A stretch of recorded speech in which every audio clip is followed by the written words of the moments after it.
Election commission నిబంధనలు కఠినంగా ఉండడంతో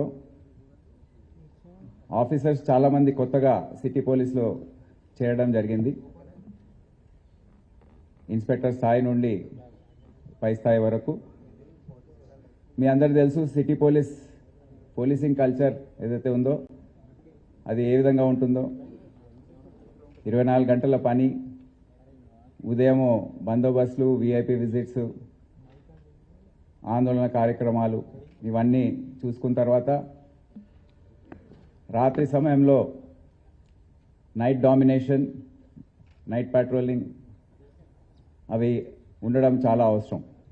ఎందుకంటే ఇది మహానగరం, 24 అవర్స్ ఇక్కడ లైఫ్ ఉంటుంది, బిజినెస్ ఉంటుంది.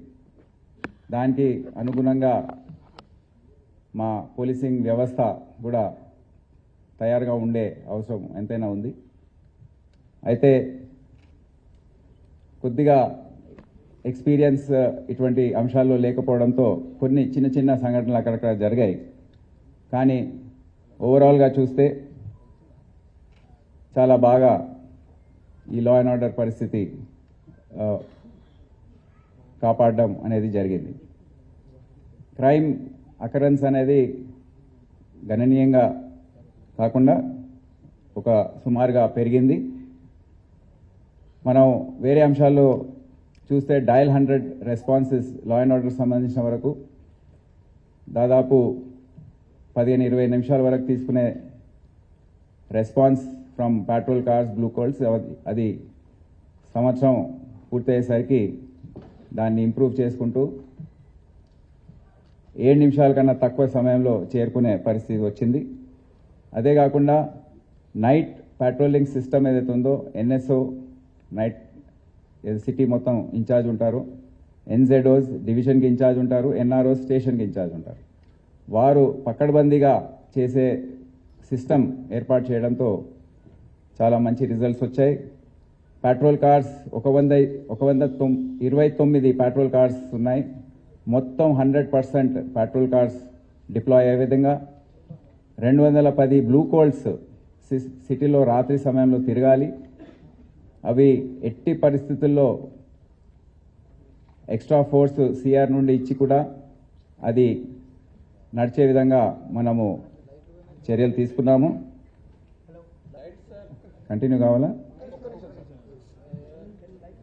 అదే కాకుండా ఇంటర్సెప్టర్స్ ఏవైతే ఉన్నాయో దాన్ని జాబ్ చార్ట్స్ కూడా చేంజ్ చేసి అవి రిజల్ట్స్ ఇచ్చే విధంగా visible night, especially night time, day time visible పోలీసింగ్లో వారు భాగస్వాములు కావాలని చర్యలు తీసుకోవడంతో మీరు ఈ రిజల్ట్స్ చూశారు. సంవత్సరం అక్టోబర్, నవంబర్, డిసెంబర్ నెలల్లో.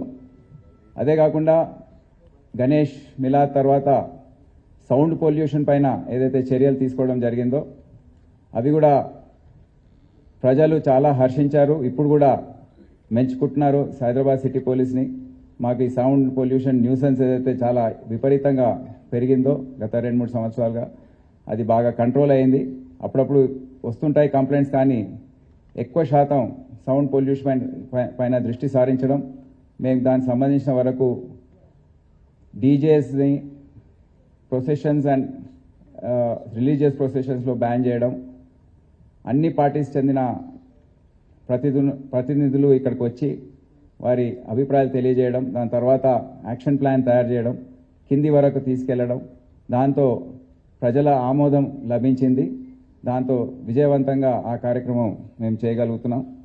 అదే కాకుండా ముత్యాలమ్మ ఇన్సిడెంట్ తర్వాత రోడ్డు పైన shelterless people, homeless people, abandoned people ఎవరైతే ఉన్నారో వారందరినీ కూడా సర్వే చేసి స్టేషన్ వారీగా వారు ఎందుకున్నారు, ఎక్కడున్నారు, తీవ్రమైన కేసెస్ని మెంటల్ హాస్పిటల్కి తరలించి చర్యలు తీసుకోవడం. ఎందుకంటే వారి ద్వారా ఇటువంటి టెంపుల్స్లో వెళ్ళడము, మస్జిద్లో వెళ్ళడం, ఇటువంటి సంఘటనలు జరగడంతో ఉద్రిక్త పరిస్థితులు ఏర్పడ్డాయి కొన్ని సందర్భాల్లో.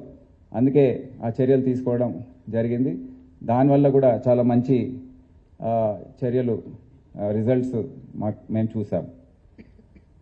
క్రైమ్కి వస్తే ఈ సంవత్సరం టోటల్ ఎఫ్ఐఆర్స్ ఇష్యూడ్ 35,944 ఉన్నాయి నిన్నటి వరకు.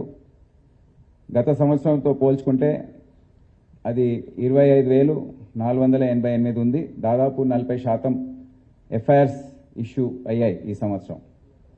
ఎందుకని మనం దాన్ని అనలైజ్ చేస్తే సింపుల్ థెఫ్ట్స్లో దాదాపు 48% పెరుగుదల ఉంది. అంటే సింపుల్ థెఫ్ట్స్ అంటే ఈ సెల్ ఫోన్స్ పోవడము, బైక్స్, టూ వీలర్స్ పోవడము, అవన్నీ కూడా ఎఫ్ఐఆర్స్ ఖచ్చితంగా ఇష్యూ చేయడం జరిగింది. యాక్సిడెంట్ కేసెస్లో కూడా దాదాపు 30% పెరుగుదల ఉంది. అంటే చిన్న చిన్న కేసెస్ వచ్చినప్పటికీ కూడా వారి కంప్లైంట్స్ తీసుకొని కేసెస్ రిజిస్టర్ చేయకపోవడం అనేది జరిగేది. ఈసారి దాన్ని ఎఫ్ఐఆర్స్గా మార్చి దాదాపు 30% అక్కడ పెరిగింది. సింపుల్ హర్ట్ కేసెస్ దాదాపు 23% అది పెరిగింది. అంటే ఎక్కడ కూడా ఆఫ్ ద రికార్డ్ ఉండకుండా అది ఆన్ రికార్డ్ తీసుకురావడానికి ఎఫ్ఐఆర్స్ ఇష్యూ చేయడం జరిగింది. అయితే బాడీలీ క్రైమ్, శారీరక నేరాలు ఏవైతే ఉన్నాయో, మర్డర్స్ 13% ఈ సంవత్సరం తగ్గాయి. అటెంప్ట్ టు మర్డర్ 22% తగ్గాయి. గ్రీవస్ హర్ట్ 22% తగ్గాయి. ఈ 3 అంశాల్లో రిజల్ట్స్ బాగున్నాయి. గత సంవత్సరం మర్డర్స్లో 77 జరిగిన సందర్భంలో ఈ సంవత్సరం 77 జరిగాయి. గత సంవత్సరం 89 మర్డర్స్ రిపోర్ట్ అయ్యాయి. Attempt to murder 274 cases last year and 214 cases this year. Grievous హర్ట్లో 110 కేసెస్ గత సంవత్సరంలో జరిగితే ఈసారి 74 కేసెస్ జరిగాయి. కానీ మిగతా అంశాల్లో పెరుగుదల ఉంది. రైటింగ్లో దాదాపు సేమ్ ఉన్నప్పటికీ 2 కేసెస్ ఎక్కువ ఉన్నాయి. Culpable homicide 9 cases last year report అయితే ఈసారి 26 ఉన్నాయి. ఎందుకంటే ఇప్పుడు యాక్సిడెంట్ జరిగిన కేసెస్లో కూడా కల్పబుల్ హోమిసైడ్ అనే సెక్షన్ పెట్టడం జరిగింది. అంటే 304(2) Part 2 ఉన్నప్పటికీ ఈ కేసెస్ పెట్టడంతో కల్పబుల్ హోమిసైడ్లో పెరుగుదల ఎక్కువ ఉంది. డ్రంక్ డ్రైవింగ్ కంట్రోల్ చేయడానికి ఇది చేయడం జరిగింది. కిడ్నాపింగ్ కేసెస్లో కూడా 88% పెరుగుదల ఉంది. అది మిస్సింగ్ కేసెస్ ఏవైతే వస్తాయో అవి ఎఫ్ఐఆర్స్గా మార్చడంతో అది కూడా పెరుగుదల కనబడింది.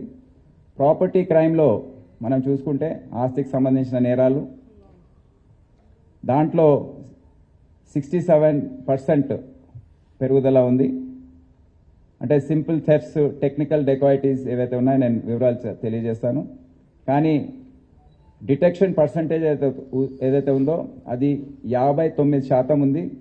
గత సంవత్సరం పోల్చుకుంటే అది 67% ఉంది. రికవరీ పర్సంటేజ్ 58% ఉంది. Last year it was 74%. So దీంట్లో murder for gain, dacoity, robbery, snatchings, thefts ఇవన్నిట్లో కూడా మనం పెరుగుదల చూస్తూ ఉన్నాం. దాంట్లో ఎస్పెషలీ రాబరీ కేసెస్లో గణనీయంగా పెరుగుదల ఉంది. ఎందుకంటే మొబైల్ స్నాచింగ్స్ ఇవన్నీ కూడా రాబరీలో దాన్ని నమోదు చేయడం జరిగింది. ఇంకో అంశం సైబర్ క్రైమ్. మనందరూ తెలుసు, కొత్త బెడద, కొత్త ముప్పు ప్రజలకు ఉన్నది సైబర్ క్రైమ్తో. విపరీతంగా డబ్బు పోగొట్టుకుంటున్నారు ప్రజలు. ఎంత చెప్పినా, ఎంత అవేర్నెస్ సెషన్స్ చేసినా ఆ ట్రెండ్ కంటిన్యూ అవుతూ ఉంది. 36 రకాల సైబర్ ఫ్రాడ్స్ మనము ఈ సంవత్సరం చూసాం. ముఖ్యంగా దాంట్లో డిజిటల్ అరెస్ట్ అనేది ఎక్కువ శాతం రిపోర్ట్ అవుతున్నాయి. డిజిటల్ అరెస్ట్లో దాదాపు 100 కోట్ల రూపాయలు పోగొట్టుకుంటున్నారు. నాకు తెలిసిన ఒక మిత్రుడు, అతను ఒక డాక్టరు, 15 కోట్ల రూపాయలు డిజిటల్ అరెస్ట్ ద్వారా అతను పోగొట్టుకున్నాడు. స్టాక్ ట్రేడింగ్ అనేది కూడా చాలా పెద్ద సైబర్ ఫ్రాడ్గా మారింది. ట్రేడింగ్ ఫ్రాడ్స్లో చాలామంది వారు మోసపోతున్నారు. వారిని మభ్యపెట్టి సైబర్ క్రిమినల్స్ వారిని దాంట్లో దించేసి ట్రేడింగ్ రూపంలో అంటే స్టాక్స్, షేర్స్, డిబెంచర్స్ దాంట్లో వారిని నమ్మించి మోసం చేస్తున్నారు. ఈ సంవత్సరం 4042 సైబర్ కేసులు నమోదు చేయడం జరిగింది హైదరాబాద్ సిటీ పోలీస్ కమిషనరేట్లో. దాంట్లో ఇన్వెస్ట్మెంట్ ఫ్రాడ్స్ హైయెస్ట్ ఉన్నాయి 926, trading frauds 563 and OTP frauds and customs fraud అవి అన్ని కలిపి 354 ఉన్నాయి. ఈ మూడు కూడా అత్యధిక శాతంలో నమోదవుతున్నాయి. దాంట్లో మనం చూస్తే 91% ఇంక్రీజ్ ఇన్ అమౌంట్ లాస్ట్, అంటే గత సంవత్సరంతో పోల్చుకుంటే దాదాపు డబుల్ అమౌంట్ ఈ సంవత్సరం హైదరాబాద్ ప్రజలు పోగొట్టుకున్నారు. టోటల్ అమౌంట్ 297 crores, 297 కోట్ల రూపాయలు పోగొట్టుకున్నారు. అంటే మాకు వచ్చిన కంప్లైంట్స్ చాలామంది కంప్లైంట్ కూడా సిగ్గుపడి వాళ్ళ పరువు పోతుందని నాకు తెలిసిన వారు కూడా ఎంత చెప్పినా వారు వచ్చి కంప్లైంట్ నమోదు చేసుకోలేదు. పోతే పోనివ్వండి, ఒక 10 లక్షలు పోయాయి కదా, అసలు పబ్లిక్ తెలిస్తే నా పరువు పోతుందని అటువంటి వారు కూడా చాలామంది ఉన్నారు. అయితే నమోదైన కేసులో పోయిన సొమ్ము ఎంత, దాదాపు 300 కోట్లు. దీంట్లో 102% ఇంక్రీజ్ అయింది. అంటే ఏదైతే ఫ్రీజ్ చేయగలుగుతున్నామో అమౌంట్స్, అవేర్నెస్ పెరిగి 1930కి ఫోన్ చేసి ఇమీడియట్గా కంప్లైంట్ చేస్తే సైబర్ క్రైమ్ చెందిన అధికారులు చర్యలు తీసుకున్న తర్వాత ఫ్రీజ్ చేసిన అమౌంట్స్లో 102% పెరుగుదల ఉంది. 42 కోట్లు రీఫండ్ చేయగలిగారు. గత సంవత్సరంలో 20 కోట్లు రీఫండ్ చేయగలిగారు. ఈ సంవత్సరం 42 కోట్లు, మోర్ దెన్ 100% ఇంప్రూవ్మెంట్ దీంట్లో ఉంది. అదే కాకుండా కేసెస్ డిటెక్షన్లో 30% పెరుగుదల ఉంది. పర్సన్స్ అరెస్టెడ్లో కూడా 16% పెరుగుదల ఉంది.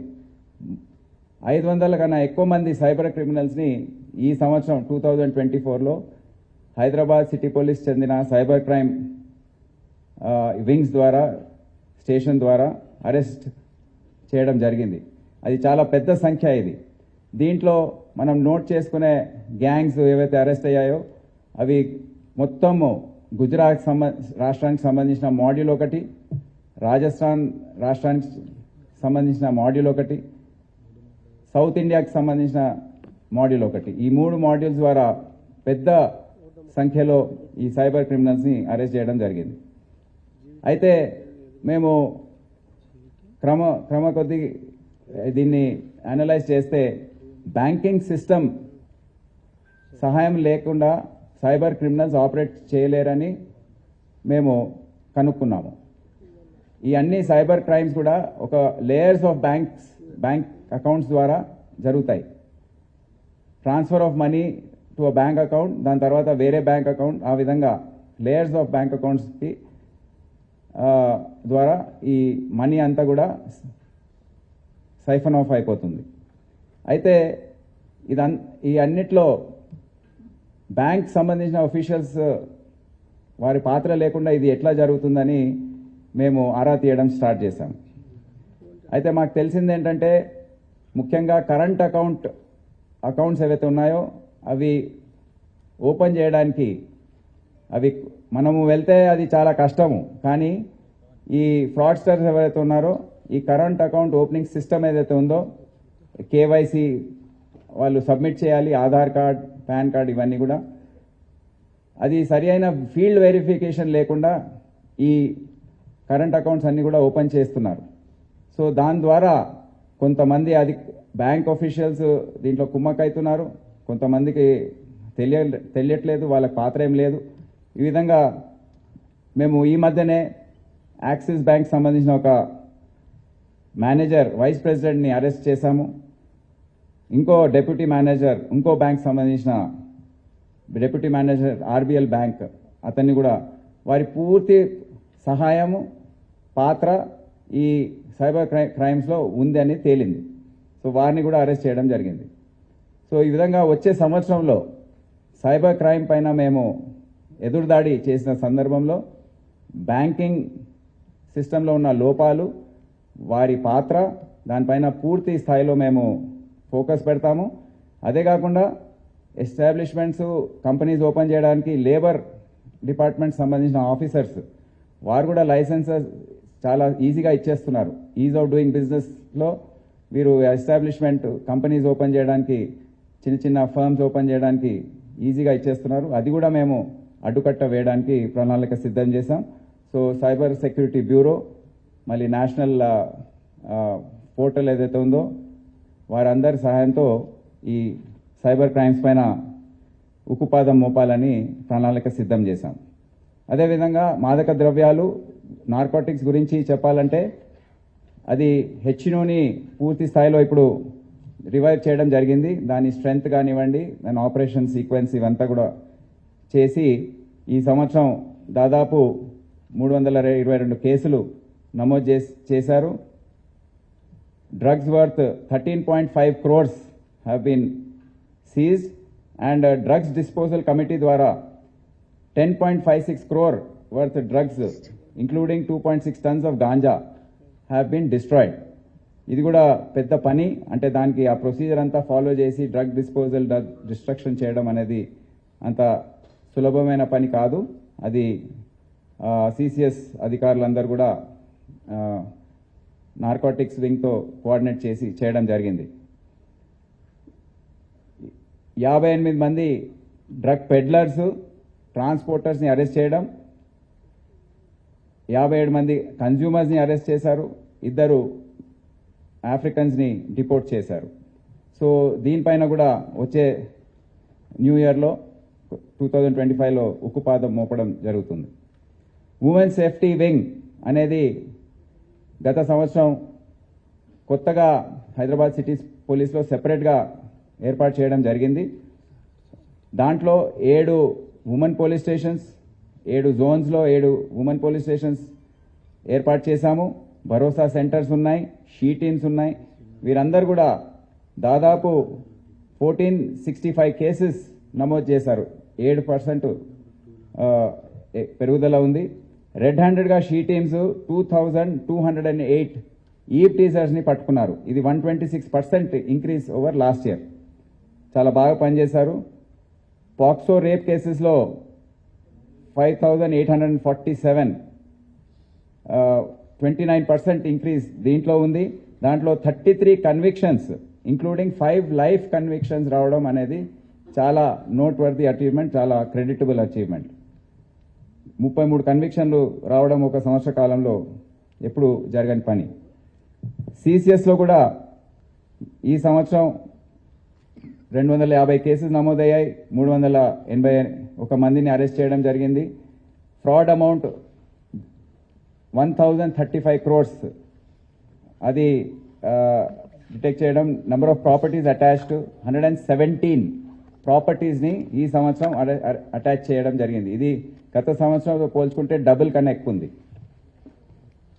కన్విక్షన్స్ ఓవరాల్గా చూస్తే 68% ఇస్ ద కన్విక్షన్ రేట్. చాలా హై పర్సంటేజ్ ఇది.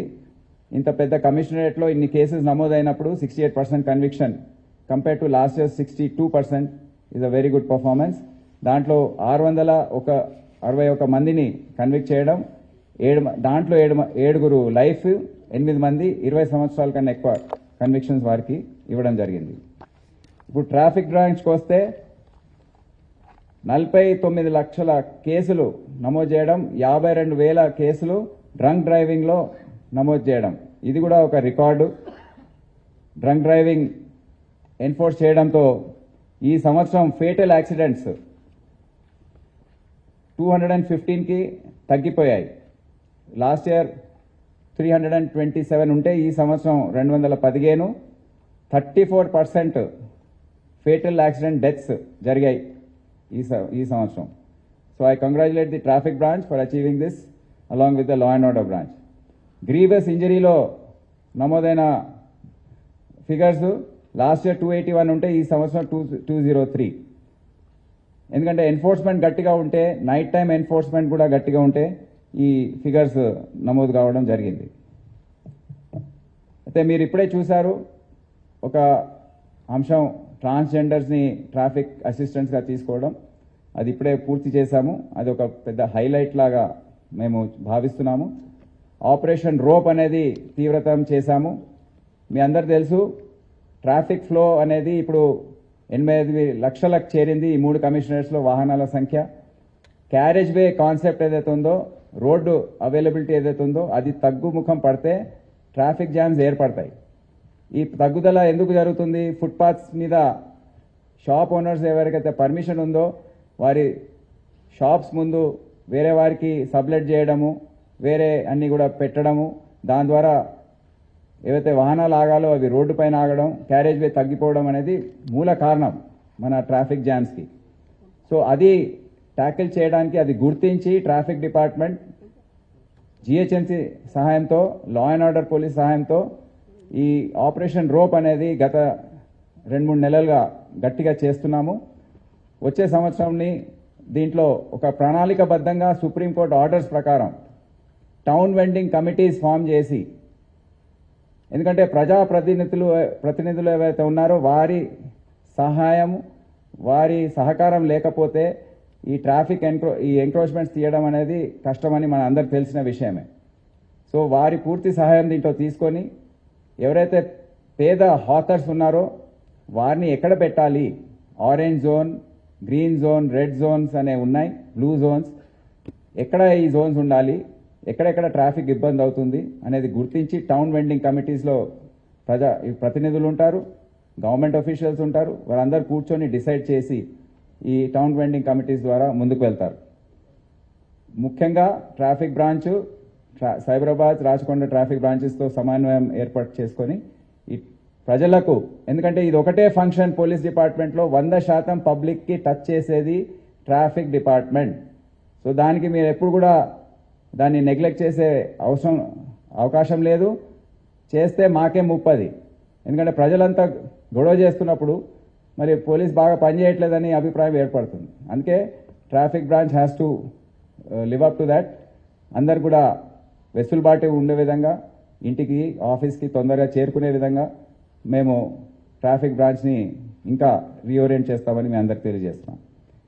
టాస్క్ ఫోర్స్ ద్వారా కూడా మంచి డిటెక్షన్స్, మంచి ఆర్గనైజ్డ్ క్రైమ్ ఏదైతే ఉందో, ఈ ప్రాస్టిట్యూషన్ కానివ్వండి, గ్యాంబ్లింగ్ కానివ్వండి, డ్రగ్స్ కానివ్వండి, పబ్స్లో యాక్టివిటీస్ కానివ్వండి, ఇవన్నీ కూడా వారు దృష్టి సారించి అనేక రకాల సట్టా కానివ్వండి, ఇవన్నీ కూడా వారు దృష్టి పెట్టి చాలా మంచి పట్టు సాధించారు. ముఖ్యంగా హైదరాబాద్లో రౌడీ షీటర్స్ పైన ఉక్కుపాదం టాస్క్ ఫోర్స్ ఇప్పుడు మోపుతుంది. వారికి ఎట్టి పరిస్థితుల్లో వారు అలజడి సృష్టించడానికి వీల్లేదు. వారిపైన మేము గట్టిగా వ్యవహరిస్తామని మీ అందరికి తెలియజేస్తున్నాం. స్పెషల్ బ్రాంచ్ ఈ సంవత్సరం 2.1 lakh వెరిఫికేషన్ చేసింది. అది కూడా రికార్డ్ నంబర్. అది వాళ్ళపైన ఏదైతే వర్క్ బర్డన్ ఉందో దీని ద్వారా మీరు గమనించవచ్చు. జాబ్ వెరిఫికేషన్ 9,775 చేశారు ఈ సంవత్సరం. సిటీ ఆర్మ్ రిజర్వ్ ఏదైతే ఉందో మొత్తం సంవత్సరంలో ప్రతిరోజు ఒక 25 నుండి 30 ప్లాటూన్ల డిప్లాయ్మెంట్, కొన్నిసార్లు అది 60-70 కూడా చేరుకుంటుంది. ఇదంతా చేస్తూ సిటీ ఆర్మ్ రిజర్వ్ ఆఫీసర్స్ వారి మోటివేషన్ మెయింటైన్ చేస్తూ ఉమెన్ ప్లాటూన్స్ కానివ్వండి, మెన్ ప్లాటూన్స్ కానివ్వండి, అక్కడ వెల్ఫేర్ ప్రోగ్రామ్స్ కానివ్వండి, ఇవన్నీ చేసుకుంటూ training, in service training, discipline కాపాడుకుంటూ ఇవన్నీ వాళ్ళు చేపట్టారు. Hyderabad city security council activate అయింది.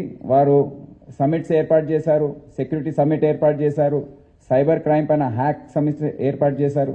ఈ సంవత్సరంలో ఫస్ట్ 6 monthsలో ట్రాఫిక్ పైన, నార్కోటిక్స్ పైన, ఉమెన్ సేఫ్టీ పైన వారు ఈ మీటింగ్స్ ఏర్పాటు చేసి వారు రోజువారీగా కూడా ట్రైనింగ్ ఇస్తుంటారు పిల్లలకు. సైబర్ సేఫ్టీ పైన దాదాపు 1,33,000 మంది స్టూడెంట్స్కి ట్రైనింగ్ ఇచ్చారు. ఉమెన్ సేఫ్టీ టచ్ గురించి, అంటే what is good touch, bad touch అనే నేర్పించడం చిన్నపిల్లలకు 25,000 మంది పిల్లలకు అది నేర్పించారు. డ్రగ్ అబ్యూస్ ప్రివెన్షన్ 15,000 చేశారు. సో వారికి కూడా మా పూర్తి సహకారం ఉంటుందని తెలియజేస్తున్నాం. IT cell, social media cell ఒకటి, సీసీటీవీకి సంబంధించిన ఆర్గనైజేషన్ ఐటీ సెల్లో ఉంది. వారు చాలా, ఇప్పుడు మీకు అందరు తెలుసు, సీసీటీవీస్ మెల్లమెల్లగా ఏదైతే 10 సంవత్సరాల క్రితం పెట్టారో, 7-8 సంవత్సరాల క్రితం పెట్టారో అవి మెల్లమెల్లగా పాడైపోతున్నాయి. సో సో దాన్ని రీప్లేస్ చేయడం, దాన్ని మెయింటైన్ చేసుకోవడం అనేది చాలా పెద్ద సమస్యగా మారింది. అది కాపాడుకుంటూ మళ్ళీ ఇంకా వచ్చే సంవత్సరంలో ఇంకోసారి స్పెషల్ డ్రైవ్ లాగా తెలంగాణ పబ్లిక్ సేఫ్టీ యాక్ట్ అనేది దాని ఆధారం చేసుకొని వచ్చే సంవత్సరంలో సీసీటీవీస్ ఏవైతే పాడైపోయాయో అవన్నీ రీప్లేస్ చేస్తూ కొత్త సీసీటీవీస్ పెట్టడము, కనెక్టివిటీ ఏర్పాటు చేయడం అనేది ఒక ప్రయారిటీగా మేము తీసుకొని, ఎందుకంటే నేర నియంత్రణ, నేర detection, crime detection, law and order maintenance ఇవన్నీ కూడా సీసీటీవీస్ పైన చాలా ఆధారపడి ఉంటుంది. సో అందుకే అది కీలకమైన అంశంగా గుర్తించి సీసీటీవీస్ని మేము ప్రయారిటైజ్ చేసి దానిపైన ఫోకస్ చేస్తాం. అదే కాకుండా ఈ ఆఫీస్ అడ్మినిస్ట్రేషన్ వింగ్ ద్వారా ఈ ఆఫీస్ ద్వారా ఇప్పుడు ఫైల్స్ అన్నీ కూడా ప్రాసెస్ అవుతున్నాయి. సో అది కూడా ఒక టెక్నికల్ అడ్వాన్స్మెంట్ లాగా మేము భావిస్తున్నాము. వచ్చే సంవత్సరంలో డ్రోన్స్ కూడా డిప్లాయ్ చేసి ట్రాఫిక్ మేనేజ్మెంట్ కోసం డ్రోన్స్, అదే కాకుండా లా అండ్ ఆర్డర్ మేనేజ్మెంట్ కోసం ఇప్పుడు మేము హైర్ చేసుకొని పండుగల సందర్భంగా డ్రోన్స్ వాడుతున్నాము. కానీ వచ్చే సంవత్సరంలో మేమే కొన్ని ఓన్ చేసి కొని ఈ డ్రోన్స్ని ఒక డ్రోన్స్ మెయింటెనెన్స్ వింగ్ అనేది కూడా ఏర్పాటు చేసి ఆ డ్రోన్స్ని కూడా మేము డిప్లాయ్ చేస్తామని మీ అందరికి తెలియజేస్తున్నాను. ఇప్పుడు మీకు ఏమైనా స్పెసిఫిక్గా ఏదైనా బ్రాంచ్ పైన క్వశ్చన్స్ ఏమైనా ఉంటే మీరు అడగవచ్చని నేను తెలియజేస్తాను. అవును, దీనికి 4-5 పెద్ద కేసెస్ రిజిస్టర్ అయ్యాయి. దాని ఇన్వెస్టిగేషన్ శ్వేత డీసీపీ సిసిఎస్ చేస్తుంది. Please highlight them on that. Hello sir, मैं यूनुस siyaasat.com से एक मिनट సో ఈ రియల్ ఎస్టేట్ మోసాలు డెఫినెట్లీ సార్ చెప్పినట్టు కొన్ని పెద్ద కేసెస్ అవ్వడము, ఆ తర్వాత ఈ సంవత్సరంలో భువనతేజ అట్లాగే ధన్వంతరి లాంటివి కూడా డిపాజిట్ పేరుతో ప్రజల్ని మోసం చేసి చేసిన వాటిల్లో ప్రాపర్టీ అటాచ్మెంట్ అనేది చాలా తొందరగా చేస్తున్నాము. గత ఈ మధ్య కాలంలో చిన్న చిన్నవే వచ్చాయి తప్ప పెద్దవి రాలేదు. అవి కూడా ఈ రేరా తోటి కూడా రెగ్యులర్గా కోఆర్డినేట్ చేస్తూ వాళ్ళ దృష్టికి కూడా ఇట్లాంటి మోసాలు ఏవొచ్చినా కూడా టైం టు టైం చెప్పడం వల్ల అక్కడ కూడా సివిల్ ప్రొసీడింగ్స్ ఏవైతే ఉంటాయో అవి కూడా అక్కడ రెగ్యులర్గా కండక్ట్ అవుతున్నాయి. బట్ క్రిమినల్ ఇన్వెస్టిగేషన్కి వస్తే ఏజెంట్స్తో సహా అందరినీ అరెస్ట్ చేయడం జరుగుతుంది. భువనతేజ కేసులో కూడా ఎవరైతే ఓనర్సే కాకుండా ఏజెంట్స్ ఎవరున్నారో వాళ్ళని కూడా అరెస్ట్ చేశాము. తర్వాత ధన్వంతరి కేసులో కూడా సుమారు 88 దాకా ప్రాపర్టీస్ అటాచ్ చేశాము. ప్రాపర్టీస్ అటాచ్ చేసి ఆ డిపాజిటర్స్ యాక్ట్ ప్రొసీజర్ ద్వారా ప్రాపర్టీ ఆక్షన్ కూడా చేయడానికి కోర్టులో ప్రొసీడింగ్స్ నడుస్తున్నాయి. అలాగే సార్కున్న ఎక్స్పీరియన్స్, సార్ గైడెన్స్ బట్టి గత పాత కేసుల్లో సుమారు 4 కేసుల్లో అవి ఎక్కడైతే ప్రాపర్టీ అటాచ్మెంట్ కంప్లీట్ అయిందో ఆ కేసెస్ కూడా ఐడెంటిఫై చేసి ఆ ప్రాపర్టీ ఆప్షన్కి కూడా వచ్చే సంవత్సరం చర్యలు తీసుకోబడతాయి. వచ్చిన ప్రతి కేసుని కూడా డెఫినెట్లీ వెంటనే రిజిస్టర్ చేసి అరెస్టులు అవి చేస్తున్నాము. అదే దాన్ని ఆ మాధ్యమంలోనే ప్రజలందరికీ అవగాహన కూడా కల్పించడానికి ప్రయత్నాలు జరుగుతున్నాయి. Thank you sir. मैं यूनुस siyaasat.com से सर, मैं आपसे 2022 में भी ये सवाल किया था कि ख़ास तौर पे हैदराबाद सिटी पुलिस की तरफ से जो है पब्लिक में एक अवेयरनेस प्रोग्राम करके आप लोग पब्लिक को बार बार कह रहे थे आप यानी कि कैमरे लगाइए, कैमरे लगाने से अगर कुछ क्राइम होता है तो हमको पकड़ने में आसानी होगी। 2022 में भी मैंने आपसे एनुअल प्रेस मीट में सवाल किया था कि पुलिस के जो है ना पुराने शहर में ख़ास तौर पे साउथ जोन में कैमरे बने। पिछले 4 साल से जो है ना सर मुसलसिल कैमरे बने और बड़े चौराहे जितने भी है वहाँ पर कैमरे बिल्कुल ही काम नहीं कर रहे, कैमरे बने। पहला सवाल।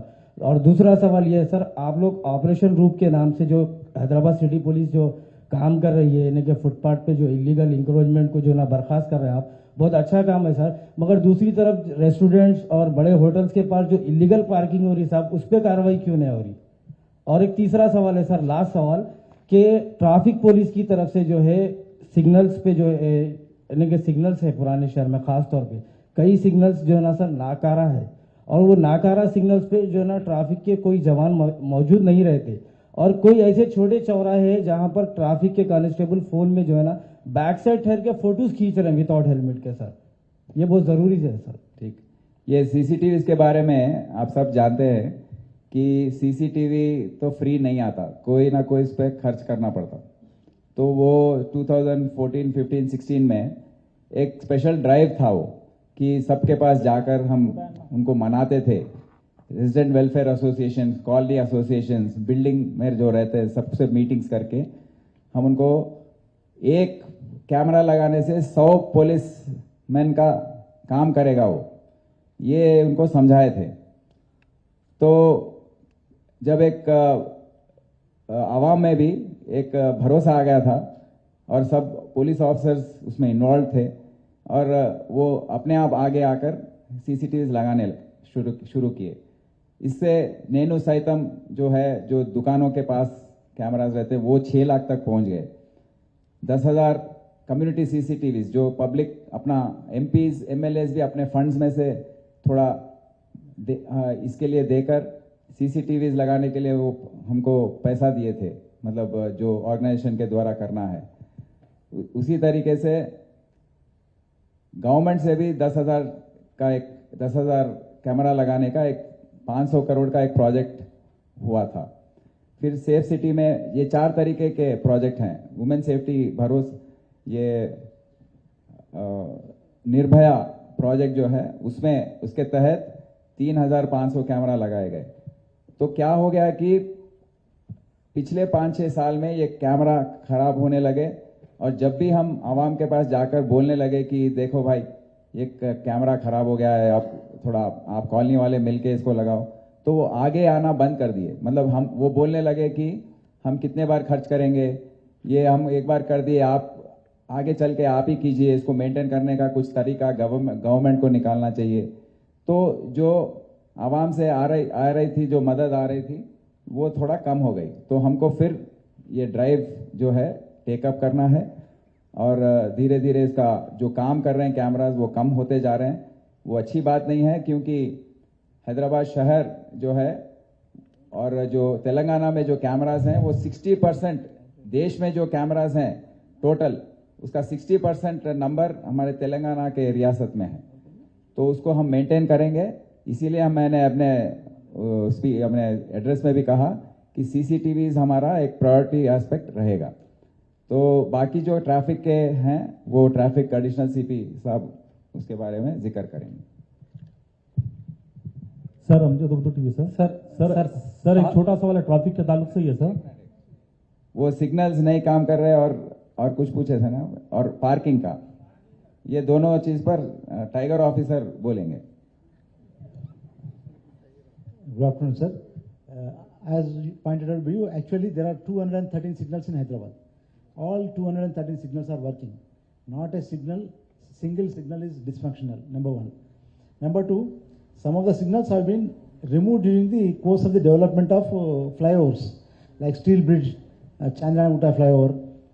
ఆ ఫ్లైఓవర్స్ డెవలప్మెంట్ అప్పుడు కొన్ని సిగ్నల్స్ తీశారు. Because the flyover is under development, ఇంకా మీడియం స్ట్రక్చర్స్ డెవలప్ చేస్తున్నారు కాబట్టి, लाइक आज you point out Ashok Nagar चौरास्ता में एक सिग्नल था, वो निकाल दिया है बिकॉज वो सिग्नल जंक्शन पे इंदिरा पार्क पे था, वो भी निकाल दिया है. అండ్ దట్ అంబర్పేటలో కూడా మీకు 6 నెంబర్ అక్కడ ఫ్లైఓవర్ జరుగుతుంది. అవన్నీ వస్తాయి, they all come back because flyovers are coming there, those signals have been removed. But ఎక్కడైతే రిక్వైర్మెంట్ ఉందో అక్కడ అన్ని సిగ్నల్స్ పనిచేస్తున్నాయి. దాంతోపాటు మీరు చెప్పినట్టు ఇంకా కొన్ని కౌంట్ డౌన్ టైమర్స్ కూడా ఇంకో 63 జంక్షన్స్ ఐడెంటిఫై చేశాము. 63 జంక్షన్స్ కూడా కౌంట్ డౌన్ టైమర్స్ పెడుతున్నారు. ఎక్కడైతే కౌంట్ డౌన్ టైమర్స్ ఉన్నాయో అక్కడ సిగ్నల్ జంపింగ్ వయలేషన్స్ తగ్గుతున్నాయి. Because you know how much time you have got waiting time there. So that is also improving in traffic safety. కాబట్టి and mostly I would like to impress upon you is signal system installation is GHMC's responsibility. We are the clients, we are the end users. So GHMC has got a manchi agency వాళ్ళు ఉన్నారు, they are executing and seamless repair work goes on. City sub ये traffic We have proposed additional junctions also. ఒక 23 junctions లో కొత్తగా traffic flows పెరిగినాయి కాబట్టి అక్కడ 23 junctions లో కొత్తగా సిగ్నల్స్ పెట్టాలని రికమెండ్ చేస్తూ GHMCకి రాసాము. I think they are in the pipeline. Sir ये सागर बिग टीवी रिपोर्टर सर, ये डंकन ड्राइविंग जो चल रहा है सर, ये ट्रैफिक ताल्लुक से सर डंकन ड्राइविंग जो चल रहा है सर, ये हर चौराहे पे डंकन ड्राइविंग जो चल रहा है सर, हाँ, जो चेकिंग चल रहा है ट्रैफिक की तरफ से सर, ये पीना जो पी रहा है उसको मालूम है कि कानूनी जुर्म है, ये पी कर एक्सीडेंट कर रहा है सर, वो भी कानूनी जुर्म है. जो परसों हाल ही में लंगर हाउस में एक वाकया पेश आया सर, 2 एक्सीडेंट स्पॉट पे 2 जने डेथ हुए सर, एक मिसेस हस्बैंड सर। सर उसका हाल देखे तो सर आप लोग भी परेशान हो जाते थे सर। ये ड्रंकन ड्राइविंग जो चल रहे हैं सर खास करके बार पब्स के सामने ड्रंकन ड्राइव करने में फायदा है सर, या उससे हटके करने में फायदा है सर। ये पीने वाले को मालूम है कि सर कौन से रास्ते से गए तो पुलिस नहीं पकड़ती सर। अगर यही आप चेकिंग ड्रंकन ड्राइविंग जो कर रहे हैं सर बार के सामने पब्स के सामने करे, उसके साथ एक ड्राइवर आया वो पी कर गया तो उसको प्रॉब्लम नहीं है सर। इसमें सर जो मर रहे हैं सर उसके माँ बाप बहन भाई उनका हाल क्या हाल हो रहा है सर। बेटे परसों ओलिव हॉस्पिटल में सर आप एक वीडियो रिपीट करके देखिए सर, बच्चे किस तरीके से रो रहे हैं सर, जो माँ बाप मरे हैं सर। उन लोग के ऊपर सख्त एक्शन लीजिए सर। जो ड्रंकन ड्राइव करके एक्सीडेंट कर रहे हैं सर, एक हिसाब से देखा है तो मर्डर है सर, प्री प्लान मर्डर है सर। वो जो पीकर एक्सीडेंट कर रहे हैं सर, वो मर्रासो वाला और मार्रासो वाला सर एक प्री प्लान मर्डर कर रहा था, वो जो पीकर कर रहा उसके ऊपर नहीं, आप जो बोले इसके बारे में बहुत सही बात है, बहुत। इसीलिए तो ड्रंक ड्राइविंग का एनफोर्समेंट शुरू किए थे, क्योंकि आप जाना है, आप चाहिए तो आप मर जाओ बट दूसरों की जान क्यों ले रहे, तो वो था। तो ये पी के चलाना is almost like murder only. इसीलिए ये साल काफ़ी सख्ती से इसका इन्फोर्समेंट हुआ है। मैं अभी फिगर्स पढ़ा हूँ कि एक्सीडेंट्स भी कम हुए हैं, पर जो सरप्राइज आपने कहा कि जहाँ पर ड्रंक ड्राइविंग करते हैं वो स्पॉट्स हो जाते हैं, क्योंकि ड्रंक ड्राइविंग करने के लिए थोड़े कंडीशंस होना चाहिए, रोड थोड़ा वाइड होना चाहिए, लेफ्ट साइड पर जगह होना चाहिए। तो इसकी वजह से वो स्पॉट्स बहुत कम रहते हैं वैसे, तो लोगों को पता लग जाता है कि कहाँ पर ये ड्रंक ड्राइविंग हो रही है, कि चेकिंग हो रही है। तो अब से ट्रैफिक ब्रांच में मैं दरख्वास्त करता हूं अपने एडिशनल सीपी ट्रैफिक और डीसीपी ट्रैफिक तीनों हैं कि सरप्राइज एलिमेंट मेंटेन करें, और कहाँ पर ड्रंक ड्राइविंग हो रहा है सरप्राइज पे जाके वहाँ पर लगाकर करें। ट्रैफिक जैम होने का बहुत प्रॉब्लम है, तो इसीलिए जरा हिचकिचाते हैं लोग, बट आप उसको डायनामिक प्लान बनाकर आप उसको अमल कीजिए। Sir Swami Just a minute. Sir Sagar big TV reporter एक minute. Okay As Saraj pointed out, last year 44,000 cases were booked. This year alone it is 57,000. This is still November. That means the enforcement has increased by 13,000 cases. I'm not speaking of the number game, but what I'm trying to tell you, I made an analysis. Out of all these 57,000 drunk drivers who have been caught, 85% of them are two-wheeler riders. 85% of them are two-wheeler riders. And 10% of them are car drivers. And rest 5% are three-wheeler like auto fellows. So why these two-wheeler drivers? Because car fellow will have a chauffeur driven cars ఉంటాయి, అందరికీ drivers ఉంటారు. కానీ two wheelers ఏంటంటే ఈ go to A bar, ఈ may be not be having place at his residence to consume liquor or something like that, or he may be having a friend to go and wine outside. కాబట్టి he has no option but to drive on his bike and go home. So దాంట్లో 85% వాళ్ళు ఎక్కువ మంది two wheeler drivers ఉన్నారు. మా target కూడా ఎక్కువ two wheelers మీద ఆటో వాళ్ళ మీద ఎక్కువ ఉంటుంది. Most of the car drivers whenever we check, we hardly get them. The success rate in catching drunk drivers in cars is very less. ఇది ఒక అనాలిసిస్ పార్ట్. తర్వాత మీరు చెప్పినట్టు ఒక్కొక్క పోలీస్ స్టేషన్లో identified some locations, 4 to 5 locations. It is random, it is not at the same place. They will be changing places. ఒకసారి ఈ క్యారేజీలు ఉంటే ఒకసారి ఆ క్యారేజీలు చేస్తారు. టైమింగ్స్ కూడా మారుతూ ఉంటాయి. 9 o'clock 10 o'clock స్టార్ట్ చేసి 12 చేస్తాం, ఒకసారి it will go up to 2 o'clock. So I side ఇంకా డైనమిక్ చేసేసి ప్రెడిక్టబిలిటీ ఎలిమెంట్ని తగ్గించేస్తాం. ఇంకా even recent honourable high court also has point out, why allow a drunk driver to drive a vehicle? Why don't you conduct checking right at the entrance of the pub or a bar where they consume? So that also will examine it, but we are putting up boards now. Myself and my DCP have discussed what are the do's and don'ts. We are going to put up boards, flexes with the approval of CP sir. We will definitely put up those boards so that a drunk driver has no scope. He will either take a taxi or a cab, or you have కొత్త rides, share rides వచ్చినాయి కాబట్టి అవన్నీ వాడుకొని వెళ్ళిపోవచ్చు. Now there are people who come. If you call him, driver will come, he will drop you at home and he will come on his own bike and get back to the place he has picked you up. So అట్లాంటి services కూడా ఉన్నాయి. ఇదంతా it's question of awareness. ఇంకా చూస్తే మీరు last year 4,059 మంది they have been imprisoned, and this year it is already cross 4,500 till November. We are suspending driving license not only in drunk driving cases, triple రైడింగ్లో, తర్వాత wrong side డ్రైవింగ్లో, తర్వాత signal జంపింగ్లో కూడా వీఆర్ ఆర్టీఏతోనే agreements enter అయ్యాము. We're going to send reports and they are going to suspend licences. We're actively working. Swami Sunil 10 TV Sunil 10 TV. Swami one second. Sir Sandhya theatre ఘటనలో చిక్కడపల్లి పోలీసులు సిపిఆర్ చేసి ఒక బాబుని ప్రాణాపాయం నుంచి రక్షించారు. ఓ మహిళ దురదృష్టవశాత్తు రేవతి అనే మహిళ మృతి చెందింది. ఈ కేసులో పోలీసులు అల్లు అర్జున్ని అరెస్ట్ చేశారు. అనంతరం సంధ్యా థియేటర్ యాజమాన్యం పైన కూడా కేసులు నమోదు చేశారు. షోకాజ్ నోటీస్ కూడా ఇచ్చారు. 10 రోజుల గడువు ముగిసింది. ఈ కేసులో పోలీసులు ఎలా ముందుకు వెళ్తున్నారు, లీగల్గా ఎలా ముందుకు వెళ్తున్నారు, అదే సందర్భంలో శ్రీతేజ ఆరోగ్య పరిస్థితిని కూడా మీరు అడిగి తెలుసుకున్నారు. ఏ విధంగా ఉంది సార్? దాని కంటిన్యూ ఒకటి సార్ దాని కంటిన్యూ ఒకటి. సునీల్ నిన్న ముఖ్యమంత్రి రేవంత్ రెడ్డి అసెంబ్లీలో చాలా స్పష్టంగా మాట్లాడారు. హైదరాబాద్ కమిషనర్ చెప్పిన వివరాలు మొత్తం కూడా నిన్న అసెంబ్లీలో ముఖ్యమంత్రి మాట్లాడిన తీరు కూడా మనం చూసాం. ఆ తర్వాత అల్లు అర్జున్ ప్రెస్ మీట్ పెట్టి ఇన్సిడెంట్ జరిగిన విషయం నాకు తెలియదు, నా దగ్గరికి అసలు పోలీసులే రాలేదు, ఇదంతా కూడా నాకు మేనేజ్మెంట్ అక్కడ సంబంధించిన థియేటర్ మేనేజ్మెంట్ చెప్తే మాత్రమే క్రౌడ్ ఎక్కువ పెరగడం వల్లనే నేను బయటకు వచ్చానని చెప్తున్నారు. దీనికి సంబంధించి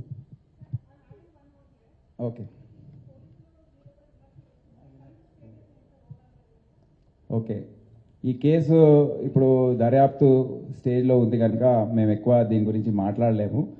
కానీ కోర్టు పరిధిలో ఉంది, ఇంకా వాదనలు జరగబోతున్నాయి కొన్ని రోజుల్లో కూడా. ఇప్పుడు దీనిపైన అనేక రకాల వర్షన్స్ వచ్చాయి. మా సోషల్ మీడియా టీం కానివ్వండి, లోకల్ ఆఫీసర్స్ కానివ్వండి,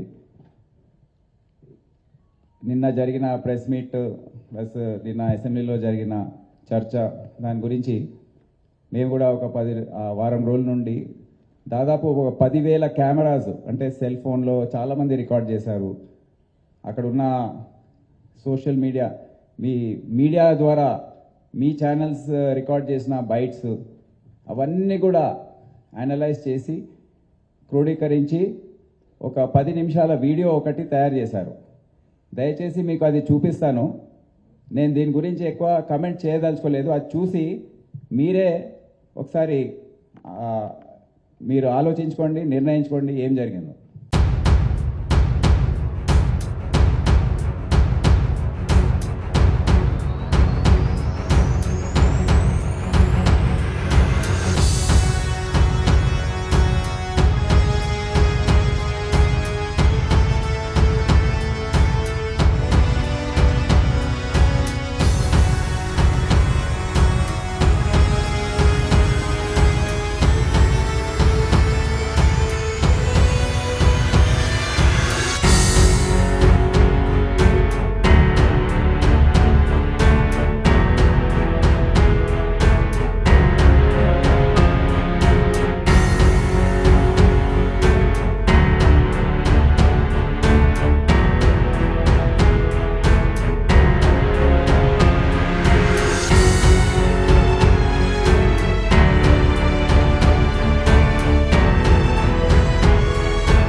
ఇప్పటికే సింగిల్ బెంచ్ అల్లు అర్జున్కి ఇంట్రీమ్ బెయిల్ మంజూరు చేసింది.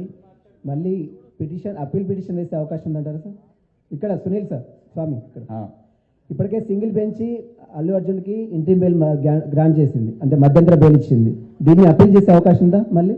దాని గురించి ఏమీ కమెంట్ చేయలేము, స్పందించలేము. It's part of investigation. మేము ఏదైతే అనుకున్నామో, ఏదైతే లీగల్ అడ్వైస్ తీసుకొని చేయదలుచుకున్నామో మేము బయట పెట్టలేము. మేము వచ్చే రోజుల్లో మీకే తెలుసు. సార్ ఇది బాధిత కుటుంబాన్ని ఇప్పుడు ఇది చూసిన తర్వాత ఇక మీకు అర్థమైపోయింది కదా. అంటే మీరు అక్కడ ఆ విజువల్స్ లో అల్లు అర్జున్ కలిసిన వీడియోస్ లేవా? సిపి అంటే డైరెక్ట్ వెళ్ళి అది కూర్చున్నప్పుడు పోలీస్ డిపార్ట్మెంట్ వెళ్ళి కూర్చొని మాట్లాడిన వీడియోస్ లేవా సార్? విజువల్స్ అది దొరకలేదు, ట్రై చేసాం. కానీ అప్పుడు జరిగిన SHO ACP ఇక్కడ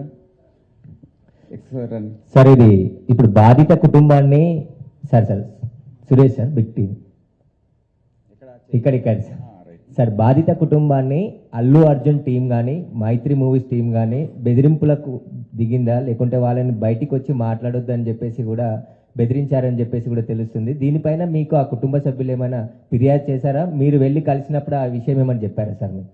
నో కమెంట్స్. అంటే ఆ రోజు ఎగ్జాక్ట్లీ మీరు SHOని చూశారు కదా, ఎంత కింద మీద అక్కడ పడుతున్నారు. ఒకసారి అక్కడ వాడు అడిగే ప్రశ్న ఏంటంటే మనకు విజువల్స్ దాని గురించి దొరికాయా లేవా, ఎగ్జాక్ట్లీ ఆ టైంలో మీరు. Good evening all officers sir, thank you sir. Good evening media people అందరికీ నమస్కారం. మీరు అడిగిన క్వశ్చన్కు ఆ రోజు మేమందరం అక్కడే ఉన్నాము. అల్లు అర్జున్ గారి మేనేజర్ సంతోష్ గారికి ఫస్ట్ లోపలికి వెళ్ళి తెలియపరిచినవి ఏమంటే ఇక్కడ ఒక లేడీ చనిపోయారు, ఒక చిన్న పిల్లవాడు చాలా సివియర్గా ఇంజ్యూర్డ్ అయ్యారు, సిచ్యువేషన్ అనేది కంట్రోల్లో లేదు, మీకు ఇబ్బంది అయ్యే అవకాశం ఉంటుంది అని చెప్పడం జరిగింది. వారు మమ్మల్ని కలవరివ్వలేదు. ఫస్ట్ సంతోష్ అనే మేనేజర్, ఇంకొక లావుట్ అతను ఇద్దరు ఉన్నారు. ఆ ఇద్దరు మమ్మల్ని కూడా నేను మా SHO ఇద్దరం దగ్గరికి వెళ్ళి చెప్పాము, మేమే తెలియపరుస్తాము, మాకు చెప్పండి. సరే మీకే తెలియపరుస్తాము, మీకు చెప్పాము, మీరు వెళ్ళి చెప్పండి అంటే కూడా వాళ్ళు వెళ్ళలేదు. అదే సమయంలో మా DCP సార్ కూడా కింద ఉన్నారు. DCP సార్ దగ్గరికి పంపించిన తర్వాత DCP సార్ చెప్పారు, you go straight to Allu Arjun and you tell him. అంటే నేను దగ్గరికి వెళ్ళాను, నెట్టుకుంటా వాళ్ళను పక్కకు జరిపేశాను. అల్లు అర్జున్ దగ్గరికి వెళ్ళి అతనికి చెప్పాను చెవిలో, ఏమని, ఇక్కడ ఒక అమ్మాయి లేడీ చనిపోయింది, ఒక అబ్బాయి అతను ప్రాణాపాయ స్థితిలో ఉన్నారు, హాస్పిటల్కి షిఫ్ట్ చేయడం జరిగింది. మీ గురించి మీరు సెలబ్రిటీ కదా, మా ఆఫీసర్స్ అందరూ మీకు క్రౌడ్ను పక్కా జరిపి రూట్ క్లియర్ చేశారు, దయచేసి మీరు ఇళ్ళకెళ్ళి ఖాళీ చేయండి అంటే నేను సినిమా చూసినాకనే వెళ్తానని చెప్పాను. అప్పుడు మళ్ళీ మా సార్కి చెప్పాము, సారు మేము కలిసి లోపలికి వచ్చాము, 10-15 minutes టైం ఇచ్చాము, తర్వాత బయటకు తీసుకొచ్చాము. అది జరిగింది వాస్తవంగా. Thank you sir. నమస్కారం అంటారు మీడియా మిత్రులు. సార్ ఫస్ట్ ఆఫ్ ఆల్ చాలా బాధ అనిపిస్తుంది సార్. గత 15 రోజుల నుంచి ఈ సంఘటన నా చేతుల లేక పాప అమ్మకు శాంతి కలగాలని వాళ్ళ కుటుంబానికి ఒక ప్రాణాన్ని కాపాడలేకని ఒక బాధ నాకు ఒక 15 రోజుల నుంచి ఇదవుతుంది సార్. ఎందుకంటే నా చేతుల్నే చాలా ట్రై చేసిన సార్, చాలాసేపు తనలైనా నేను మా మౌనిక ఎస్ఐ అసలు చెప్పలేని ఇది సార్. 15 రోజుల నుంచి నా మదిలో మెలుతూ ఉంది. ఆ దేవుని భయవంతుల్లా ఆ బాబు కోలుకోవాలని నేను కోరుకుంటున్నాను సార్. ఆ రోజు జరిగిన సంఘటన సార్, మేనేజ్మెంట్కు నేను బ్యాక్ సైడ్ నేను రాసి మేనేజ్మెంట్కి ఇంటిమేషన్ ఇచ్చిన సార్. నాకు పై వాళ్ళ అల్లు అర్జున్ టీం నుంచి మనకు ఎలాంటి ఇంటిమేషన్ లేదు సార్. మా ఓన్లీ మేనేజ్మెంట్ నుంచి విజిట్ అనేది ఉంది సార్. ఆ విజిట్కి నేను మా సీనియర్ ఆఫీసర్తో మాట్లాడి నేను చూసి ఆ 2 థియేటర్లు ఒకటే ప్లేస్లో ఉండడం సార్. ఆ ప్లేస్లో ఉండడం 2 థియేటర్లకు ఒకటే ఎంట్రీ ఒకటే ఎగ్జిట్ సార్, 35 and 70 mm. అది పాసిబుల్ కాదానికి అదే పేపర్ కాపీ టు SHO ఒకటి వచ్చింది సార్. దాని బ్యాక్ సైడ్ నేనే నా స్వయాన రైట్ రాసి మేనేజ్మెంట్ తెలిపిన సార్.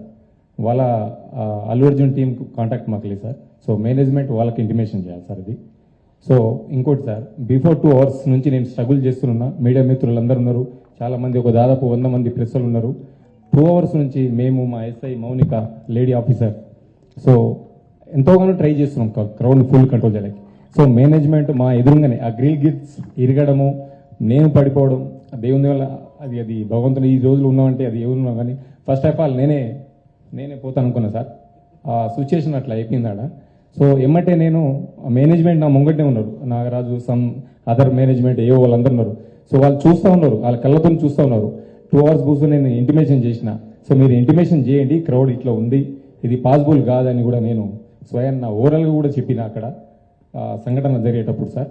సో వాళ్ళకు ఇంటిమేషన్ అంటే అప్పుడు నా ఫోన్ వాళ్ళ కాంటాక్ట్ నాకు ఉండదు కదా సార్. వాళ్ళు మాకు మేనేజ్మెంట్ వాళ్ళు మాకు ఇంటిమేషన్ చేసి కూడా నేను మేనేజ్మెంట్కి ఇంటిమేషన్ చేయవలసి వచ్చింది సార్.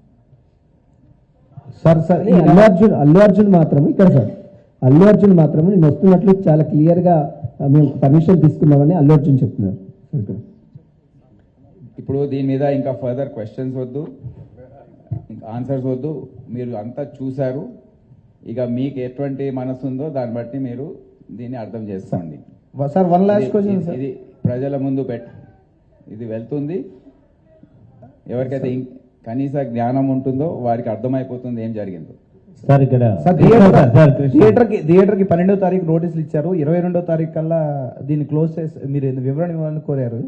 సో 10 రోజుల్లో వివరణ అని కోరారు. ఈ రోజు దాదాపు వివరణ ఇచ్చారు సార్, దీన్ని సీజ్ అయిపోతున్నారు. తొందర ఎందుకు, మీరు చూస్తూ ఉండండి ఏం జరుగుతుంది. సార్ కృష్ణ సార్ ఇది సంధ్య థియేటర్ విషయంలో మీరు మీ పాత్ర, తర్వాత అల్లు అర్జున్ అరెస్ట్ చేయడం, ఆ తర్వాత కథిన మీరు సంధ్య థియేటర్ మీద యాక్షన్ తీసుకోవడం బాగుంది. ఈ సంచలనమైన కేసుల వ్యవహారంలో కొన్నింటి కేసులు, ఈ కేసును పక్క పెట్టేస్తే కొన్ని కేసులలో కేవలం మీరు దర్యాప్తు చేయడం, ఎఫ్ఐఆర్కే కేసులు నమోదైనాయి అని చెప్పేసి కొంత ఆరోపణలు ఉన్నాయి సార్. 2022 దేశవ్యాప్తంగా సంచలనం సృష్టించిన ఈ ఫేక్ ఎడ్యుకేషన్ సర్టిఫికేట్ కేసు, దీని మీద సిసిఎస్ వాళ్ళు సిట్ ఒకటి దర్యాప్తు చేసింది. 36/2002, 42/2002, 44/2002. ఇందులో కేవలం 36 కేసులో మాత్రమే ఎవరైతే కమిషన్ బేస్లో సర్టిఫికేట్లు ఉంటారో 20 మందిని అరెస్ట్ చేసి ఛార్జ్ షీట్ వేశారు. ఈ 42, 44 కేసులు ఇప్పటి వరకు ఛార్జ్ షీట్కి నోచుకోలేదు. నిందితుల వ్యవహారం సంబంధించి వాళ్ళు దర్జాగా మళ్ళీ ఫేక్ సర్టిఫికేట్లు చేస్తున్నారన్న ఆరోపణలు ఉన్నాయి. 2 ఏళ్లుగా ఎందుకు ఇది ఛార్జ్ షీట్కి నోచుకోలేదో చెప్తారా సార్? ఏమో నేను ఒక 8 నెలల పాటు 10 నెలల పాటు నేను లేను. So Shweta will update you cases పరిస్థితి. కేసులో అంతకుముందు సిట్కి ఏసీపీ లేనందుకు కొద్దిగా డిలే అయింది. అయితే ఈ కేసుని రివ్యూ చేసి ఆ మిగతా 2 కేసెస్లో కూడా ఫైనల్ స్టేజ్లో ఉంది. మాకు ఎప్పుడు ఈ ఫేక్ సర్టిఫికేట్ కేసు సిట్కి సెపరేట్గా రిఫర్ అవుతుంటే కేసెస్లో ఉన్న అందరినీ కూడా ఇంక్లూడింగ్ ఎవ్రీ చిన్న పార్ట్ ఉన్నా కూడా డెఫినెట్లీ అందులో అరెస్ట్ చేయడం జరుగుతుంది. ఈ కేసు కూడా తొందరలోనే ఫైనల్ స్టేజెస్లో తీసుకొచ్చి ఛార్జ్షీట్ కూడా వేయడం జరుగుతుంది.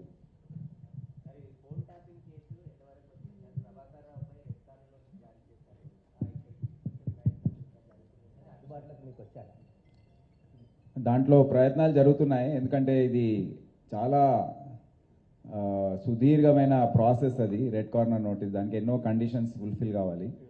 సో దాంట్లో సిబిఐ కాదు, ministry of external affairs involve ఉంటుంది, US consulate, US embassy plus government of United States of America. So అందరితో లైజనింగ్ జరుగుతుంది. వాళ్ళు కొన్ని క్లారిఫికేషన్స్ అడిగారు, 3 సార్లు అడిగారు, 3 సార్లు కూడా ఇవ్వడం జరిగింది. అది ప్రాసెస్లో ఉంది. మొన్న కూడా మా టీం వెళ్ళొచ్చింది ఢిల్లీకి. సో తొందరలో వాళ్ళు రెడ్ కార్నర్ నోటీస్ ఇష్యూ చేస్తారని అనుకుంటున్నాం. దాని తర్వాత అది ఫస్ట్ కండిషన్, దాని తర్వాత అది నెక్స్ట్ స్టేజ్కి ఎక్స్ట్రడిషన్ రిక్వెస్ట్ కానివ్వండి, ప్రొవిజనల్ అరెస్ట్ వారెంట్ కానివ్వండి, ఇవన్నీ కూడా వాళ్ళు జారీ చేయడానికి వీలు ఉంటుంది. లేదండి, అది మేము కూడా పేపర్లో చదివాం, కానీ అటువంటి మేము యుఎస్ కౌన్సిలేట్ జనరల్ని అడగడం జరిగింది, వారికి కూడా ఎటువంటి సమాచారం దీని గురించి లేదు. సార్ ఇక్కడ రవి సార్, నమస్తే తెలంగాణ. ఇక ముందు sir cyber crime sir, online betting అనేది మన స్టేట్లో బ్యాన్ ఉంది సార్. ఆన్లైన్ బెట్టింగ్ మీద కొంతమంది ఇన్ఫ్లుయెన్సర్స్ అడ్వర్టైజ్మెంట్ చేస్తారు సార్. ఇలాంటివి మీ నోటీస్కి వచ్చినాయి, ఎలాంటి కేసులు చేసినా వాటి మీద ఏముంటుంది సార్? సార్ సేమ్ అదే దాని continuation sir. Ravi NTV sir. రీసెంట్గా ఇన్స్టాగ్రామ్ వేదిక కూడా చాలామంది రోడ్ల మీద డబ్బులు వెదజల్లడం, మనీ హంట్ పేరుతో కొన్ని ప్లేసెస్లో మేము డబ్బులు దాచాం వెళ్ళి తెచ్చుకోండి అని చెప్పడం, లేకపోతే బసవతారకం క్యాన్సర్ హాస్పిటల్ దగ్గర ఒక్కొక్కరికి 2,000 రూపాయల నోట్లో ఇస్తూ ఉంటాం. కానీ చివరికి వచ్చేసరికి మా టెలిగ్రామ్ యాప్లో మమ్మల్ని సబ్స్క్రైబ్ చేసుకోండి, లింక్ ద్వారా వెళ్ళండి అని చెప్పి బెట్టింగ్ యాప్స్ను ప్రమోట్ చేస్తున్నారు. అందులో చాలామంది యంగ్స్టర్స్ ఎక్కువగా ఉంటున్నారు సార్. అవును, ఇటువంటివి చాలా జరుగుతున్నాయి, బాధాకరం. చాలా ఈ సిల్లీ యాక్షన్స్ అన్నీ కూడా చేసి వీడియో పెట్టడం, అది వైరల్ కావడం, అదో పెద్ద న్యూసెన్స్ అయిపోయింది. ఏ పిచ్చి చేసైనా వైరల్ చేసుకోవడం, మరి ఇంకా ఎంత పిచ్చిగా ఉంటే అంత ఎక్కువ వైరల్ అవుతుంది. అదొకటి మన జనం తప్ప ఏంటో తెలియదు. సో ఇటువంటి జరుగుతున్నాయి. ఎక్కడైతే మేము పట్టుకోగలుగుతున్నామో ఇమ్మీడియట్గా మా టీమ్స్ ఉన్నాయి. మేము ఒక social media action squad of Hyderabad అని ఫామ్ చేసాం. ఇటువంటి పిచ్చి చేష్టలు చేసినప్పుడు, చాలా అబ్యూజివ్గా వేసినప్పుడు కూడా ఈ యాక్షన్ స్క్వాడ్ అనేది రంగంలో దిగి సైబర్ క్రైమ్ పోలీస్ స్టేషన్ కోఆర్డినేషన్తో వారిని పట్టుకురావడం అంత జరుగుతుంది. ప్లస్ ఈ ఆన్లైన్ బెట్టింగ్ కూడా మేము కూడా చాలా దానిపైన స్పష్టమైన చట్టం ఉండకపోవడము, ప్లస్ రిమోట్గా ఇది జరగడము, మాస్క్ ఐపీస్ వాడుకుంటూ ఇది చేయడము, ఇదంతా కూడా చాలా కష్టమవుతుంది.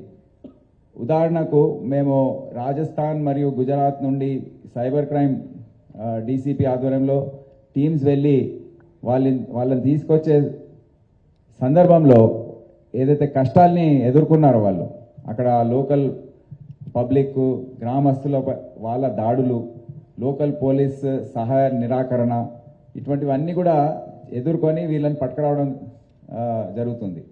సో ఈ ఆన్లైన్ బెట్టింగ్, ఆన్లైన్ గేమింగ్ ఇవన్నీ కూడా అవే కేటగిరీలో పడుతున్నాయి. It's is not at all easy to investigate these crimes. అందుకే నంబర్స్ పెరుగుతూ ఉన్నాయి. కానీ మేము ఈ సంవత్సరం దాదాపు 526 మందిని అరెస్ట్ చేశారు సైబర్ క్రైమ్ పోలీస్ స్టేషన్ ద్వారా. కవిత, మీరేమైనా దీని గురించి చెప్పదలుచుకున్నారా? అందరికీ నమస్కారం. సార్ చెప్పినట్టు ఆన్లైన్ బెట్టింగ్ అనేది విపిఎన్ యూజ్ చేసి ఐపీస్ మాస్క్ చేసుకొని వేరే ప్లేసెస్ నుంచి జరుగుతుంది గేమింగ్ అనేది. అట్లాగే కొన్ని స్టేట్స్లో కూడా ఇది అలౌడ్, గోవా ఇంకా కొన్ని స్టేట్స్లో కూడా ఇవన్నీ కూడా యూజ్ చేసుకొని ఆడుతున్నారు ఆన్లైన్లో. ఇవన్నీ మన దగ్గర నుంచి ప్రివెంట్ చేయడానికి అవేర్నెస్ చేయడమే కాకుండా మనకు వచ్చిన కంప్లైంట్స్ మీద కేసెస్ బుక్ చేసి ఇన్వెస్టిగేషన్ కూడా చేస్తున్నాము. లాస్ట్ జనవరిలో ఒక డెఫాబెట్ అని బెట్టింగ్ యాప్ దాని మీద ఒక కేసు బుక్ చేసి ఢిల్లీ నుంచి అరెస్ట్ కూడా చేసి తీసుకురావడం జరిగింది. దాదాపు 1,40,00,000 అమౌంట్ కూడా సీజ్ చేసాం వాళ్ళ దగ్గర దొరికినప్పుడు. సో దీని మీద అయితే కంటిన్యూ అవుతుంది, ఎఫర్ట్స్ అయితే కంటిన్యూ చేస్తున్నాము. మనకి కంప్లైంట్స్ వచ్చినప్పుడు ఇన్వెస్టిగేషన్ జరుగుతుంది. థ్యాంక్ యూ సార్ ఇక్కడ Ratnakumar sir, Raj news. Transgenders అంటే కొంత పబ్లిక్ దూరంగా జరిగేటువంటి ప్రయత్నాలు చేస్తూ ఉంటారు. ట్రాఫిక్ సిగ్నల్స్ దగ్గర కనిపించినా సరే, బయట ఎక్కడైనా కనిపించినా సరే కొంచెం దూరం జరిగే ప్రయత్నాలు చేస్తుంటారు. అట్లాంటిది ఇవాళ ఒక 39 మందికి 15 రోజుల పాటు శిక్షణ ఇచ్చి వారికి ట్రాఫిక్ హోంగార్డు బాధ్యతలు అప్పచెప్పి మీరు ఫీల్డ్లోకి పంపించేస్తున్నారు. సో వారికి ఉపాధి కల్పించాలన్న ఉద్దేశంతోనే ఇది చేస్తున్నారా, లేకపోతే వీరిని పెడితే పబ్లిక్ కొంత భయపడేటువంటి ఉద్దేశం అనేది ఉంటుందా? ఎందుకు ఈ యొక్క ఎక్స్పెరిమెంట్ అనేది దేశంలో మొదటిసారి మనకు చేయాలనిపించింది? దీని వెనకాల ప్రధాన ఉద్దేశం ఏంటి సార్? దీని వెనకాల ప్రధాన ఉద్దేశం మీరు స్పష్టంగా అర్థం చేసుకోవాలి. ఈ ట్రాన్స్జెండర్స్ కమ్యూనిటీ అనేది మీ అందరు తెలుసు. వారితో డిస్కషన్ చేసిన తర్వాత కూడా మాకు కూడా చాలా అవగాహన వచ్చింది. వీరు చిన్నప్పటి నుండి కూడా వారి సొంత కుటుంబ సభ్యులతో, పక్కకున్న మిత్రులతో, నేబర్స్తో అందరితో కూడా వీరు వివక్షకి గురైన వారు. అంటే వీరిలో కొద్దిగా వేరే విధంగా బిహేవియర్ ఉండడంతో తక్షణమే ఫ్యామిలీ మెంబర్స్, కుటుంబ సభ్యులు కూడా వారిని దూరం పెట్టడము, ఎవరైనా ఇంటికి వస్తే వీరికి చెప్పడం మీరు బయటికి రావద్దని, లేకపోతే ఏదన్నా ఫంక్షన్స్ వెళ్ళినప్పుడు వీరిని తీసుకుపోకపోవడం అనేది, దాని ద్వారా వీరికి మెల్లమెల్లగా అర్థమైంది, అరే మాలో ఏదో తేడా ఉందని. అది వారి తప్పు కాదు, అది nature's whatever action it was. So దానికి ఇన్ని రోజులు కూడా ఏ విధంగా వీరిని సమాజంలో కలపాలి, ఇంటిగ్రేట్ చేయాలి అనేది చాలామంది ఆలోచిస్తున్నారు. ఇదో పెద్ద సమస్యగా మారింది. నేను అనుకుంటాను ఇది చాలా ఇన్నోవేటివ్ ఆలోచన, ఇది చాలా విప్లవాత్మకమైన ఆలోచన. వినూత్నమైన ఆలోచన ఇది. Give them an opportunity to integrate with society. ఒక ప్రాపర్ ఒక గవర్నమెంట్ జాబ్ ఇచ్చి మీరు ఈ చేయండి, ఈ డ్యూటీ చేయండి. ఎందుకంటే వారు ఎక్కువ శాతం బయటనే ఉంటారు, మనం చూస్తాం కదా, ట్రాఫిక్ సిగ్నల్స్ దగ్గర అడుక్కోవడం ఇదంతా చేస్తుంటారు. బట్ సో అందుకే the most suitable job for them. వాళ్ళకి ట్రాఫిక్ సిగ్నల్స్ దగ్గర ఉన్న పరిస్థితులు తెలుసు. సో డిస్కషన్లో ముఖ్యమంత్రి గారు, క్యాబినెట్ మినిస్టర్స్ అందరు కూడా వారి అభిప్రాయం, మేము కూడా అందరు చాలా పెద్ద ఎత్తున డిస్కషన్ జరిగింది దీని గురించి. సో దాని తర్వాత ఒక పైలట్ ప్రాజెక్ట్ లాగా చేసి చూద్దాము. దాని తర్వాత ఒక నిర్ణయం తీసుకుంటే రిజల్ట్స్ బాగుంటే అది వేరే డిపార్ట్మెంట్స్లో కూడా వీరికి ఉపాధి అవకాశాలు ఇచ్చే అవకాశం ఉంటుంది. ఎందుకంటే ఇంకోవైపు మన కంప్లైంట్స్ కూడా వస్తుంటాయి. పెళ్ళిళ్ళు లేకపోతే ఏదన్నా ఫంక్షన్స్ జరిగిన సందర్భంలో ఆ ఇంట్లోకి వెళ్ళి ఎక్స్టార్షన్ చేస్తున్నారు, భయపట్టిస్తున్నారు, షాప్స్లో వెళ్ళి భయపట్టిస్తున్నారు, ఎక్స్టార్షన్ కంప్లైంట్స్, ఆ కంప్లైంట్స్ కూడా ఒకవైపు నుంచి వస్తుంటాయి. So how to deal with this issue, ఎందుకంటే వారికి ఎటువంటి మార్గం, ఎటువంటి దారి చూపించకుండా ఒకే విధంగా వారి గురించి ఆలోచించడం, వారిని అదే విధంగా ట్రీట్ చేయడం అనేది సరైన పద్ధతి కాదు. ప్రభుత్వాలది ఆ విధంగా ఆలోచన ఉండదు. అందరికీ అవకాశాలు రావాలి, సమానంగా రావాలని ఉంటుంది. సో ఆ విధంగా వీరికి ఒక అవకాశం ఇవ్వాలి, జీవన ఉపాధి ఇవ్వాలి అనే అంశం అనేది దీని ప్రధానంగా ఉంది. భయపెట్టడానికి ఏం లేదు, ఏం చేయరు కూడా. ఇప్పుడు మీరు చూసారు కదా, డ్రిల్ చేశారు. ట్రైనింగ్ ఇస్తే తప్పకుండా వారు కూడా మారుతారని మేము కూడా ఆశిస్తున్నాం. వచ్చే రోజుల్లో చూస్తాం.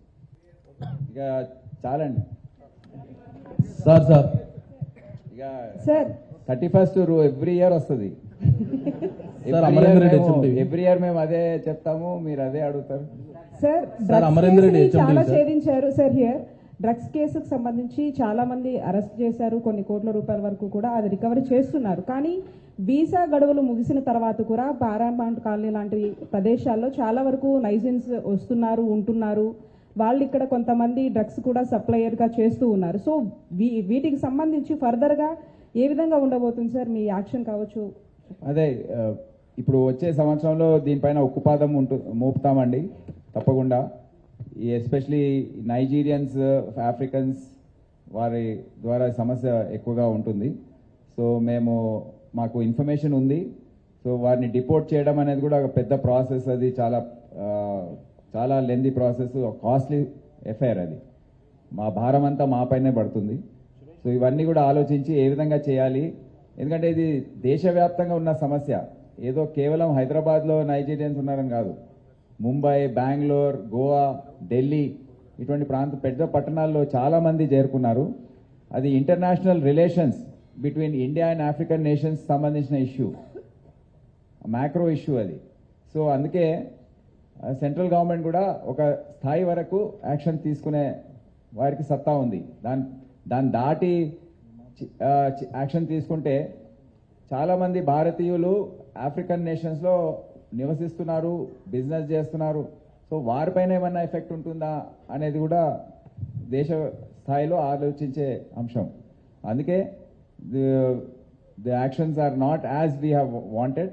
మేము ఏదే స్థాయిలో మేము అనుకుంటున్నామో అది ఆ స్థాయిలో మేము ఆపరేట్ చేయలేకపోతున్నాం. కానీ తప్పకుండా వారిని అడ్డుకట్ట వేయడానికి ప్రణాళిక సిద్ధం చేశాం, అది అమలు చేస్తాం. ఇంకోటి జస్ట్ ఆ బౌన్సర్స్ గురించి ఒక విషయము మీరు చూసారు కదా, బౌన్సర్స్ పోలీస్ వారిని నెట్టేయడం అందరినీ. సో బౌన్సర్స్ అందరు కూడా వార్నింగ్ ఇవ్వదలుచుకున్నాను. ఈ బౌన్సర్ సప్లై చేసే ఏజెన్సీస్ ఎవరైతే ఉన్నారో వారికి నేను వార్నింగ్ ఇస్తున్నాను, మీరు జాగ్రత్తగా ఉండండి. నెక్స్ట్ టైం నుండి ఈ బౌన్సర్స్ ఎక్కడైనా మిస్బిహేవ్ చేసినా, పోలీస్ ఆఫీసర్స్ యూనిఫామ్లో ఉన్నప్పుడు వారిని ముట్టుకున్నా వారిని వదిలేది ప్రసక్తే ఉండదు. ఏ విధంగా అయితే తోసేశారు పోలీస్ ఆఫీసర్స్ని మీరు చూశారు కదా వీడియోస్లో, పబ్లిక్ని తోసేశారు.